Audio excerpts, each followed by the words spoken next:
So this is the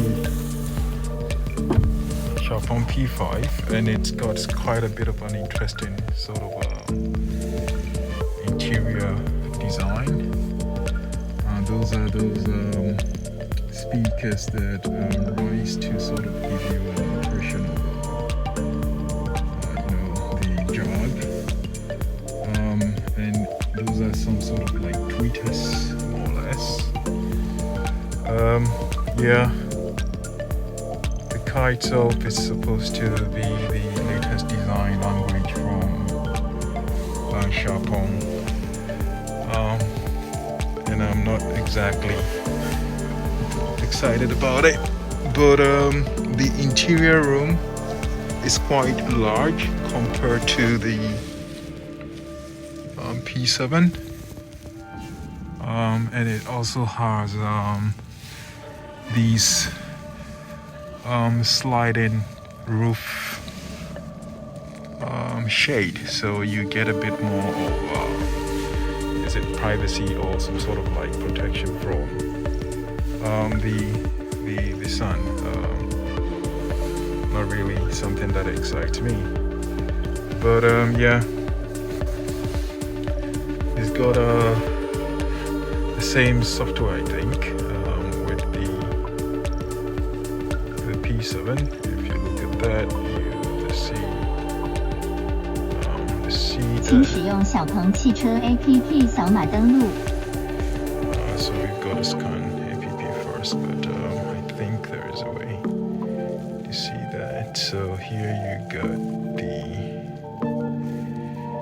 detail on the car itself. Where it will be no, that will be here, actually here. Yeah, so you got Xsmart 3.101, which is that's quite later than what's in the P7. P7 is usually 2.7 version, so that's quite interesting. For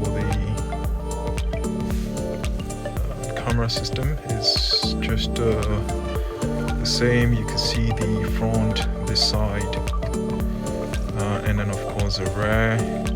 Get a 3D sort of setup also,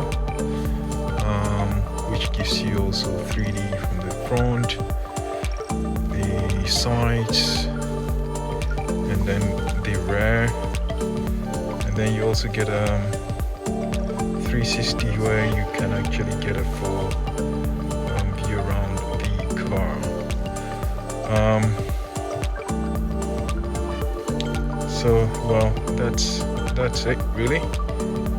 This is of course the 3.01 of Xsmart, which is newer with the P5. 请使用小鹏汽车 APP 扫码登录。 The setup for the favorites, I think, is about the same, except of course this is vertical. I think the seating setup is different. This is supposed to be the passenger side, and you can adjust that on the screen. I should think that you can also do the same on the seat as well. Yeah. And then you got of course a light setup. For ambient, this is ambient light interior.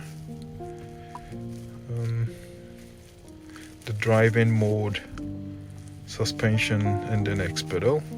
Xpilot is the version of Xiaopeng that actually is able to do the single pedal driving. So once you take your foot off the accelerator, the car basically decelerates to zero by recouping the kinetic energy back into electrical energy into the battery.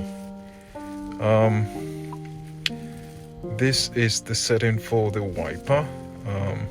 One thing was quite strange with the P7, the higher version. where you actually don't get automatic rain sensing wipers, so you've got to switch those wipers on yourself. But I'm hoping that in the P5 implementation they actually resolved that by including rain sensing wipers, which is quite unique for a car that's supposed to be released in 2021 2022, and I mean the P7, where you actually don't get rain sensing wipers automatically included. Very unique, strange, I would even say. And that's the automated driving capability. So I think this is front collision warning, this is lane departure warning, this is basically your blind spot advisory or blind spot detection. This is for parking, being able to detect cars at an angle, and I think this is for door alarm or alert. This I'm not too sure. I think this is for reverse collision warning. And then you got the Xpilot, where you can do Xpilot parking. That should be VPA, or perhaps not. VPA is supposed to be placed differently on the P7 setup, but it looks like it is. This is basically for lane centering, and this is for overtaking. So this is actually the real navigation guided, where the car actually can overtake and all that on the highway. I thought I will see something regarding the CTNGP. That will be unique to the software in the P5, but nothing of that really. Yeah, tire pressure sensor, trip odometer, and that stuff on that screen. Other than that, yeah, nothing really fancy. You got a map. You also get audio, telephony, yeah, and apps that you could add on if you so wish. Yes, there's that, which also gives you extra settings for the car. That is for traffic signal. That is for your sound system, and being able to control any special sort of effect. Some of these controls are for the announcement for maps, and then there's also announcement for the car itself. So you control those here, and then equally be able to attenuate the driving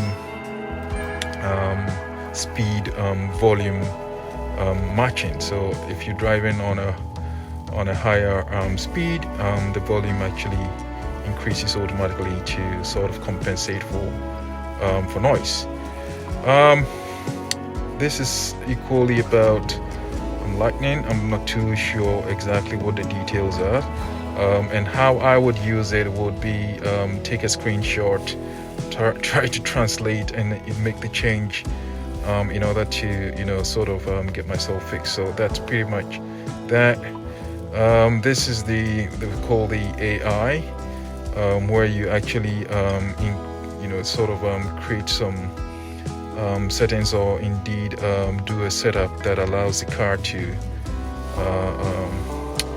take some of those decisions on itself. I've not found it very interesting. It's linked to what they call the Xiaopeng assistant, which is Xpeng's implementation of sort of a driver assist bot within the car. Yeah, and where were we? Over there. This is for sending in any unique or any sort of comment to the Xiaopeng service center, or perhaps to a special group that then route it to the right service center, or indeed right corresponding party within the company. Yeah, so that's really it for the X5, for the P5, sorry. Nothing really interesting, more or less. It's got the flat, should I say, small display unit, fixed into the driver or as a driver unit. Steering feels solid and is smaller. I like the steering. I think this implementation of the steering was actually a good one compared to the two-spoke on the P7. Nevertheless, I guess I'm still loving what's in the P7. I like the wood trim that's being included. One of the key things, that I think I like with regards to this compared to what I saw before was that the design language sort of made more sense, having the screen sort of be lined up with the panel. That silver trim there is really neat. And then on top of that, you've got the air vent, one for the whole interior, and then you also get the complete bit at the back there. So it's quite unique in a sense. I'm not really a fan of it, but anyway, it works for some others. The simplicity of it is that you do not get the sense of continuation from the P7, which is unique. The design language completely got changed from the P7. But again, let's see what comes in the next version of the P7 to see if really it is worth it. I'm looking forward to the G9, hoping that I could maybe transition to the G9 and SUV. But again, still contemplating whether I stick with the brand or maybe switch to a Porsche or maybe a Merc. The BMW I series are beginning to look very interesting, and a lot of reviews on the internet actually give a sense of a brilliant car with regards to the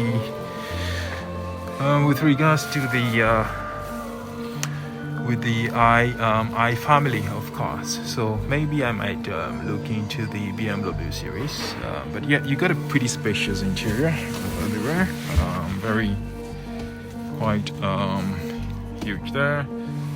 Headroom is you get maybe 3 to 4 inches, which is also pretty good there. And you can easily seat 3 people at the back, which is pretty good too. Because I'm about 6 feet, and this looks pretty decent. Yeah, so yeah, that's a quick run through with the P5 here in the Xiaopeng Shenzhen, one of the Shenzhen branches, and that's the P7 on that side there. So you can sort of see the two more or less put together. I hope I can, well, I didn't have a better setup with regards to the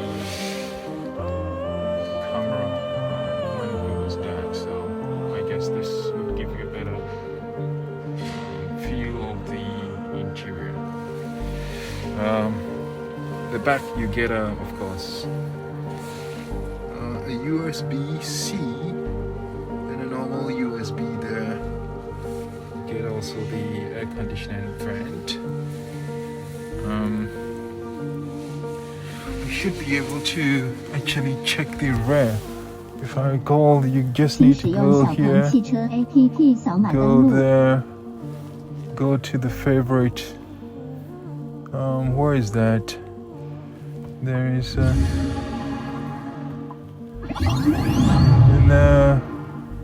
I think it's oops, I don't know this one, because there should be a way for you to open the rear Let's see, maybe we can.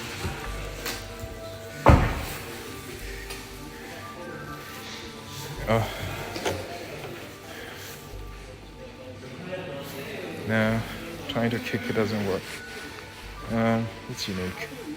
Yeah, so yeah, anyway, that's the P5. Nothing unique. Not really that great looking a car. Just a so-so design.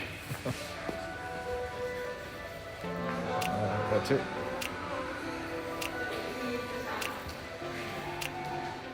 Perhaps, yeah, a different kind of car would be better, I think. Opinion. Well, compared to the P7 side by side, I think the P5 is just so-so. Anyway, so that was a quick run. Talking a bit. Cheers. Bye-bye.